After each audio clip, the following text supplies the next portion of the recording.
সকাল সকাল চলে এসেছি রান্না নিয়ে। তো সকালে আমাদের ব্রেকফাস্ট হয়ে গেছে। তো আমি এখন রান্না করব ডিমের ঝোল আর পেঁয়াজকলি ভাজা। তো ডিমগুলো আমি অলরেডি ভেজে নিয়েছি। এখানে দেখো ছোটো ছোটো আলুর দম, সেই আলুগুলো কিনে এনেছি। ওই আলুগুলো দিয়ে আমি ডিমের ঝোল করব। এদিকে আমার মশলা করা হয়ে গেছে, আদা রসুন জিরে বাটা, আর এখানে পেঁয়াজ কুচি, আর এই যে কাঁচা লঙ্কা। আর এখানে একটা ডিম ফেটে গেছিলো, ওটা আমি পরে ভেজে নিচ্ছি একা একা। তো ফ্রেন্ডস দেখো আমার ডিম ভেজে তেলটা বেশি হয়েছে। তো ওই তেলের মধ্যে আমি একটু সর্ষের তেল দিয়ে দেবো। সাদা তেল দিয়ে ডিমটা ভেজে নিয়েছি। ওর মধ্যে আমি একটু গোটা জিরে দিয়ে দিয়েছি, এবার দিয়ে দিয়েছি পেঁয়াজ কুচি। এবার লাল লাল করে ভেজে নেবো। আদা রসুন একসাথে পেস্ট করে রেখেছি, আর একটু কাঁচা লঙ্কা চিড়ে রেখেছি। তো ওটা দিয়ে আমার একটু লাল লাল, এবার আমি আলু দিয়ে ভালো করে কষিয়ে নিচ্ছি। তো আমার সব কিছু দেওয়া হয়ে গেছে, আমি নুন হলুদ লবণ সব দিয়ে দিয়েছি। তো ভালো করে এটাকে এবার কষিয়ে নেব। তো আমার ভালো করে কষানো হয়ে গেছে।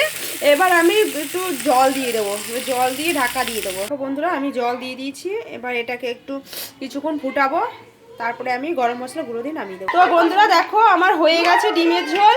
তো আমি নামিয়ে দিয়েছি। তো নামিয়ে দেওয়ার পরে আমি এবার এটাকে একটু ঢেকে রাখবো, তারপরে আমরা চান টান করে আমরা খেতে বসবো। বাই বন্ধুরা, আবার নেক্সট টাইমে তোমাদের নিউ ভিডিও দেখাবো।